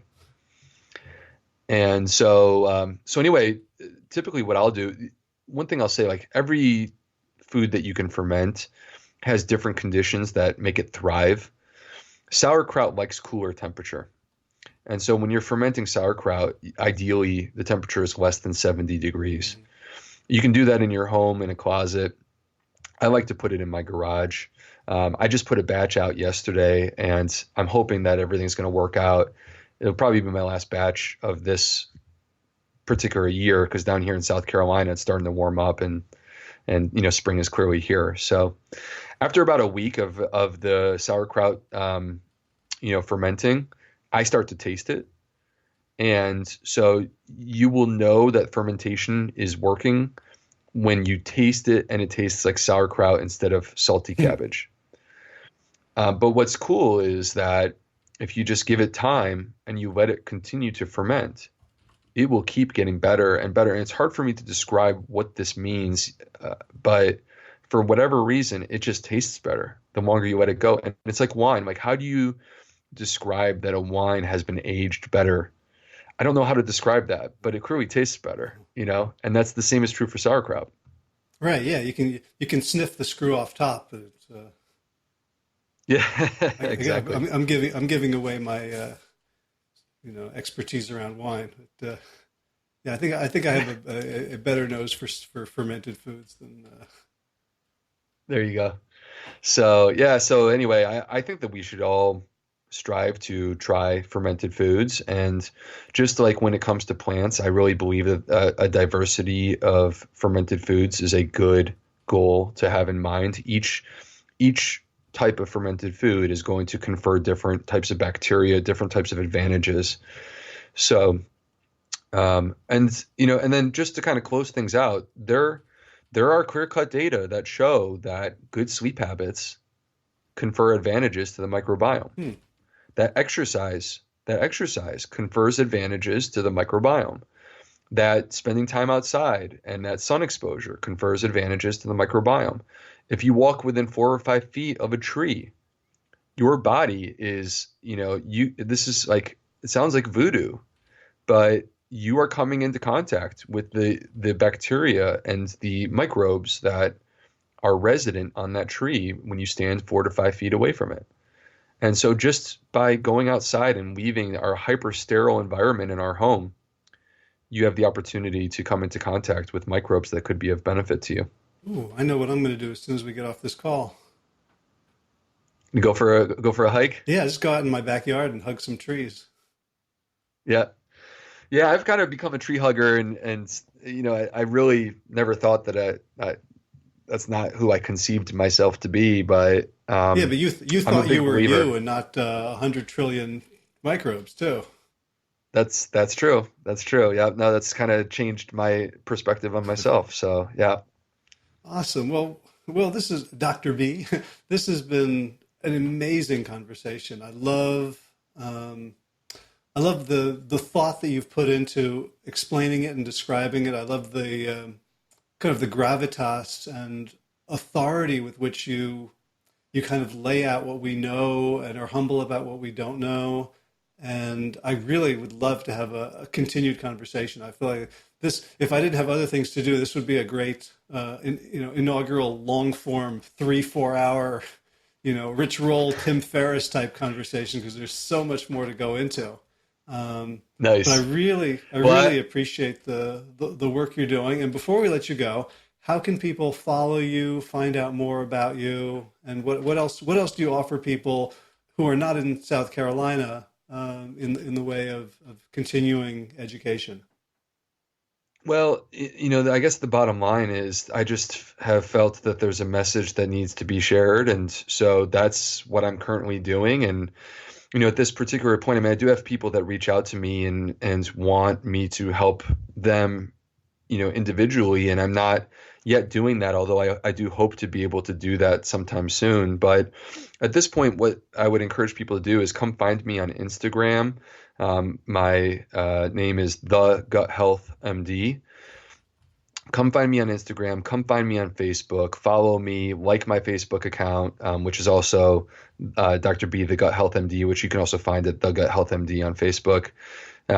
You will find from my Instagram account a link to my webpage, theguthealthymd.com. I have a newsletter that's been going out.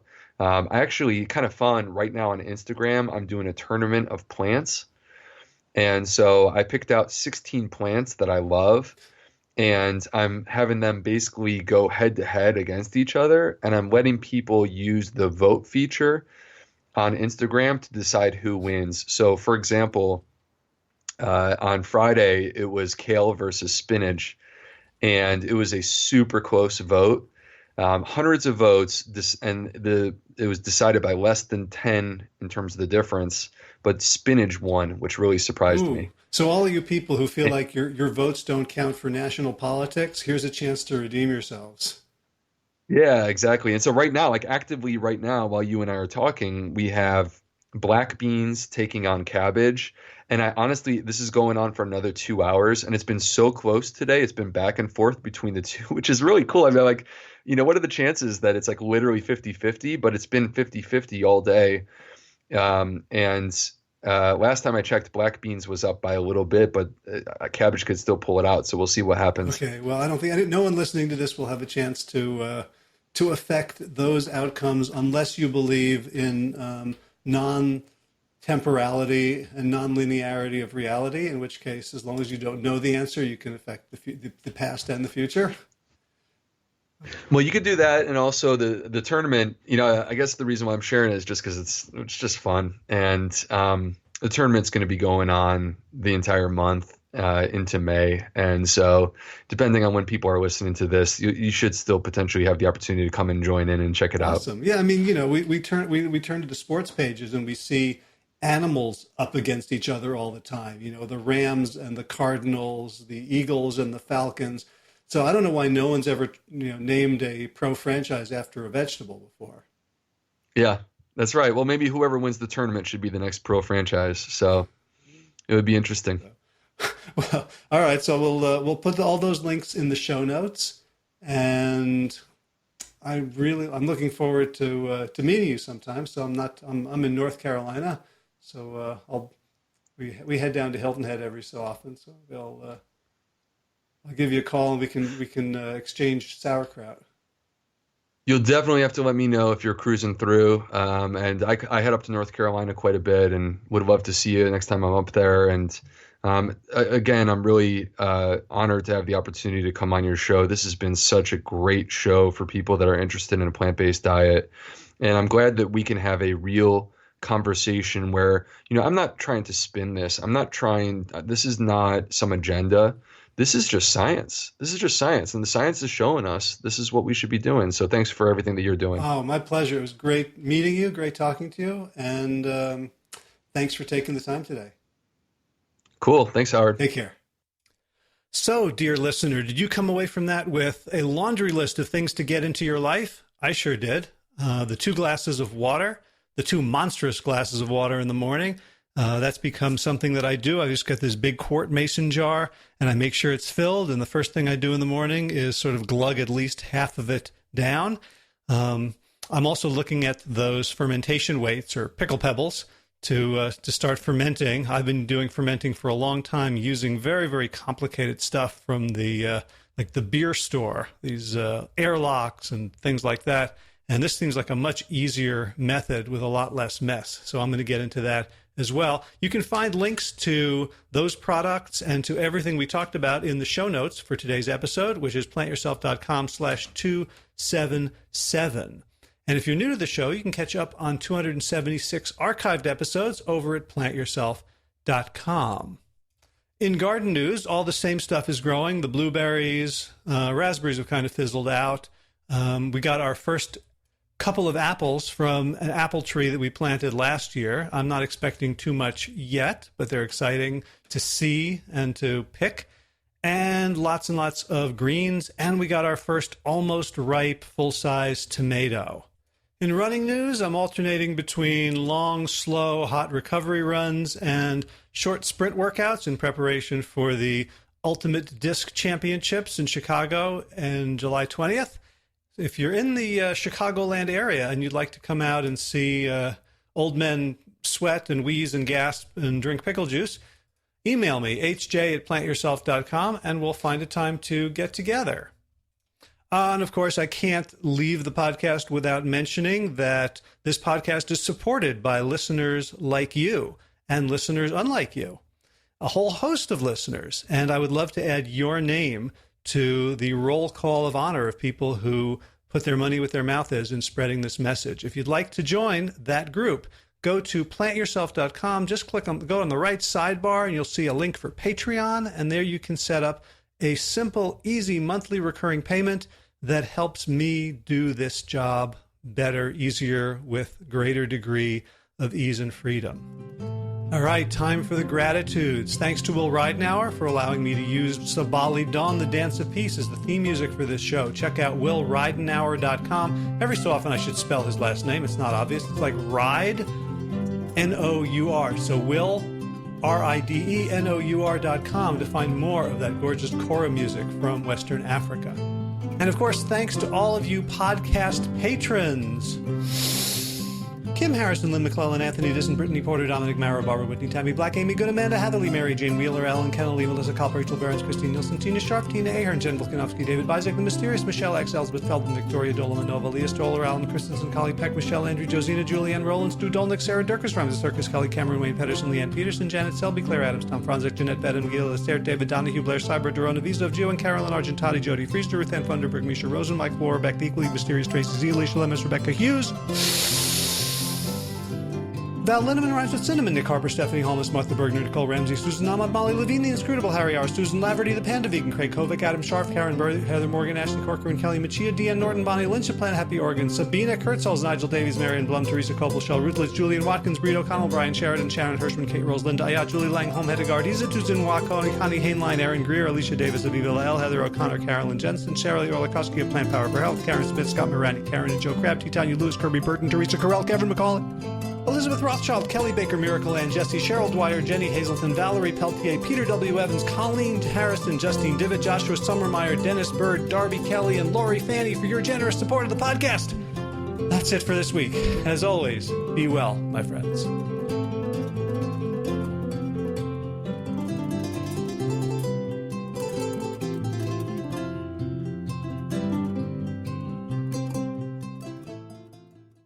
All right, time for thanks. Thanks to Will Ridenauer for allowing me to use his beautiful song Sabali Dawn, the Dance of Peace. You can find more of Will's music at his website, willridenauer.com.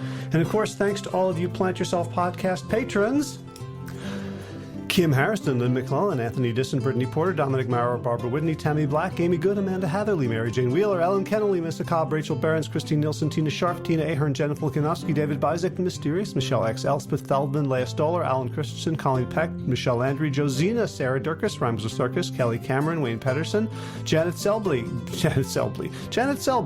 Hi, Janet. Claire Adams, Tom Franzek, Jeanette Benham, Gil Lacert, David Donahue, Blair Cyber, Dorona Vizov, Gio and Carolyn Argentati, Jody Friesen, Ruth Ann Funderburg, Misha Rosen, Michael Warbeck, the equally mysterious Tracy Z, Aviva Lael, Alicia Lemus, Rebecca Hughes, Val Linneman, Rhymes with Cinnamon, Nick Harper, Martha Bergner, Susan Ahmad, Nolly Levine, the inscrutable Harry R., Susan Laverty, the Panda Vegan, Craig Kovic, Adam Sharf, Karen Burry, Heather Morgan, Kelly Machia, Deanne Norton, Bonnie Lynch at Plant Happy Oregon, Sabina Kurtzels, Nigel Davies, Marion Blum, Teresa Coble, Julian Watkins, Breed O'Connell, Shannon Hirschman, Linda Ayat, Holm Hedegaard, medicine.Why, Connie Hainline, Aaron Greer, Alicia Davis, Heather O'Connor, Carolyn Jensen, Sherry Olakoski of Plant Powered for Health, Karen Smith, Scott Mirani, Karen Jo Crabtree, Tanya Lewis, Kirby Burton, Teresa Carell, Kevin McCauley, Elizabeth Rothschild, Ann Jesse, Cheryl Dwyer, Jenny Hazelton, Valerie Peltier, Peter W. Evans, Colleen Harrison, Justin Divitt, Joshua Summermeyer, Dennis Bird, Darby Kelly, Lori Fanny, Linnea Lundquist, Valerie Hummel, Emily Iaconelli, Levy Wallach, Rosamund McAtee, Dan Picorni, Stephen Lehman, Patty DiMartino, Mike and Donna Kartz, Deanne Bishop, Bill Brielf, Gunter Schmidt, Marjorie Lewis, Kelly Molden, Trish Adams, Ian Kramer,